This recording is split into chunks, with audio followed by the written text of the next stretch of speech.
Please subscribe.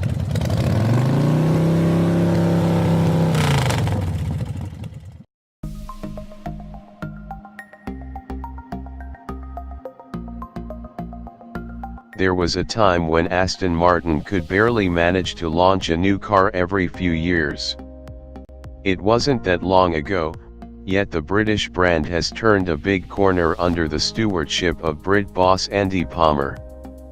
With the company's finances in good order and hot on the heels of the DB11 comes the most important car of them all, the new Aston Martin Vantage. Priced from £120,900 before you plunder the tempting and deep options roster, this new Vantage has a tough adversary in the Porsche 911 Turbo. But while there are plenty of price, power, and performance similarities, the Aston goes about things in a different way, a typically British way. Let's start with the design. It looks stunning from behind, with a majestically rising rear spoiler and delightfully detailed lights. It's a little plainer at the shark-nosed, and slightly Lightning McQueen-esque, front, but proportionally it's absolutely perfect. With its nose to the floor, Aston describes this car as a hunter. That's opposed to the more graceful DB11, which sits with its nose more skyward. It's certainly mean and muscular, with clever aerodynamics, some you can see and some you can't. Under the skin, the Vantage shares much with the DB11. That includes the fabulous, Mercedes-sourced 4.0-liter twin-turbo V8, tweaked and tuned in-house for what Aston feels are the right power characteristics. The noise is a little less shouty than in an AMG, too. Under your right foot you'll find 503 bhp and 685 Nm of torque. For now, the Vantage is only available with a ZF 8-speed automatic, a manual is due later, we're told. The final drive ratio of the torque converter auto is slightly shorter in the Vantage than the DB11. Along with double wishbone suspension at the front, the Vantage uses a solid subframe and multi-link setup at the rear, offering more of a connection to the road.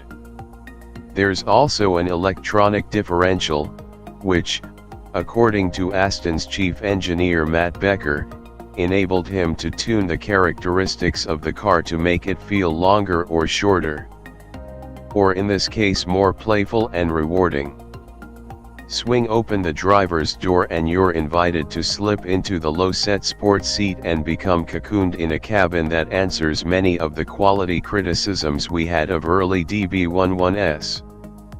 While a 911S interior is like a super cool high-tech kitchen, the Vantage is like stepping into the library, more cosseting, comfortable but no less exciting or intriguing. There are no token back seats in the Aston, but there is room for a couple of sets of golf clubs underneath the tailgate. Other storage inside is limited, too, there's not even a glove box. The Mercedes-sourced switchgear is nicely integrated this time around, although the tech is a step behind the German brand's latest offerings.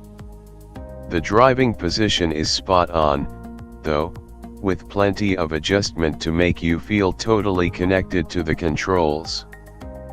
Prodding the winged starter button in the middle of the center stack fires up the V8 with its burbling baritone. It's a great sound, especially with the optional quad-pipe sports exhaust fitted. Pulling away in sport mode, the most comfort-orientated of the three options, and letting the gearbox shift cogs itself reveals a slick change that's matched to a surprisingly compliant ride. This is a sports car, however, it's not meant to cosset, so the Vantage will constantly inform you of the quality of the road surface, while taking the edge off the worst bumps. Up at cruising speeds, the exhaust note is still present, reminding you of what will happen if you flex your right ankle. There's also a bit of road noise.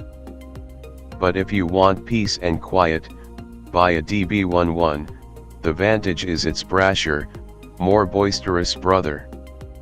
Cycle through sport and track modes, and the engine, gearbox, steering and damping will increasingly jump to attention, changing the car's character to make it feel sharper, faster and louder. Whichever you choose, this is a seriously capable car. And fun, too.